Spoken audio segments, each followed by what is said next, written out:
So while our lovebirds Hae-in and Hyun-woo are off gallivanting in Paris, the sneaky Yeon-sun teams up with the brothers' mysterious gold-digging wife to snoop around their room. They find a business card for a tech company, an ultrasound scan, and jackpot, a safe. And you know what they say? When there's a safe, there are secrets.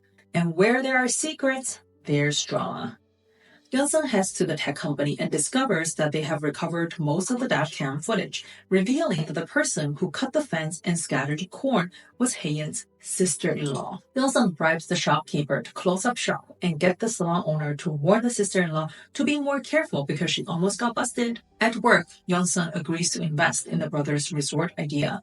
Hyun-woo, knowing that it's a bad idea, tries to stop Grandpa from approving it. But Yeon-sun uses this to drive a wedge between Hyun-woo and the family, spreading rumors about his ploy to steal their inheritance. Dinner that day is chaotic as usual. Topic of the day is how the brother's son looks nothing like him. The salon owner, ever so helpful, confirms that a DNA test had already been done and the grandfather has seen the positive results. Hae-in's brother is not happy about this respect towards his wife, so he storms out. Unaware of the drama, Hyun-woo and Hae-in are making out in Paris. Oh, so in love, they get chased out of the park by security. At the hotel, Hae-in, feeling rebellious, wants to try ramen for the first time.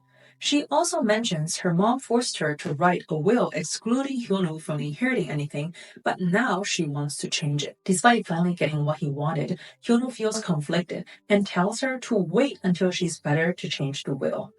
Way to keep it real, Hyun-woo. Back at the hotel, Hae-in offers Hyun-woo a room in her suite.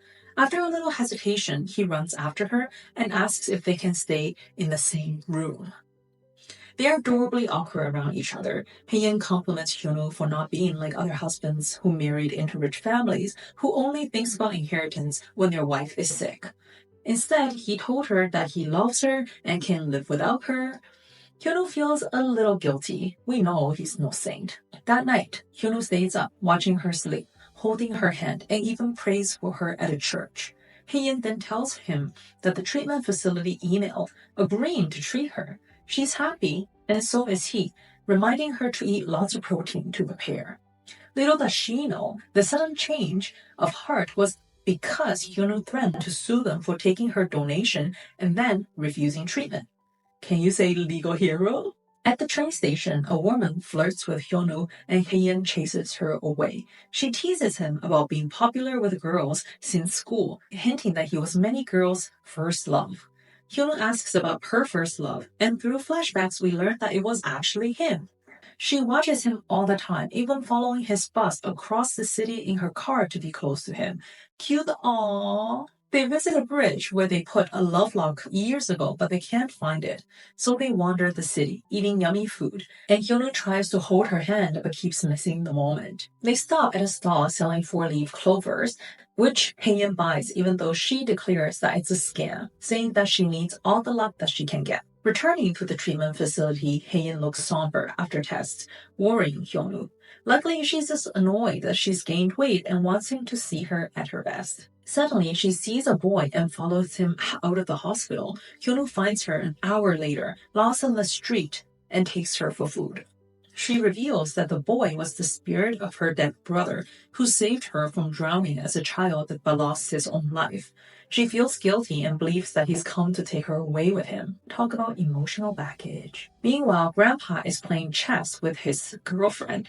It's time we find out a bit more about this girlfriend.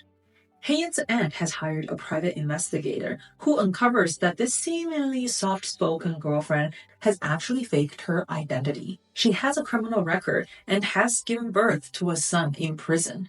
Presently, she finds a recording device in the chess table, and Grandpa calls in security to find the receiver in Hyun-woo's room, with more damning evidence on Hyun-woo's computer. Before this, Yeon-sun has gifted Grandpa a painting with a hidden camera, so he's gleefully watching the family fall apart. What a sneaky snake. The mom updates Hae-in, who's awake about the sabotage. Hae-in defends Hyun-woo, but mom is not happy, suggesting that Hae-in might be in cahoots with an outsider to scam her brother out of his inheritance. Hae-in turns off her phone and asks Hyun-woo to do the same, hoping to avoid the toxicity and wait for good news about her treatment the next day. To multiply her luck, Hyun-woo buys all the four-leaf clovers and finds their lovelock, taking a photo of it to show Hae-in. She returns to Hae-in, who's waiting in line for a viral snack, and she's overjoyed to see him running toward her. But then a bombshell drops.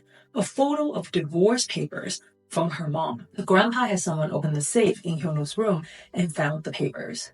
Seeing the papers, Grandpa and everyone's suspicion of Hyun-woo is solidified. Seeing Hae-in's devastated face, Hyun-woo admits that he wrote the divorce papers. He tears up with her and apologizes for not telling her earlier.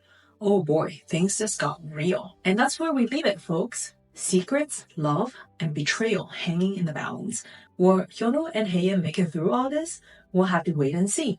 And don't forget to like, subscribe, and hit the notification button for more juicy recaps. Thank you.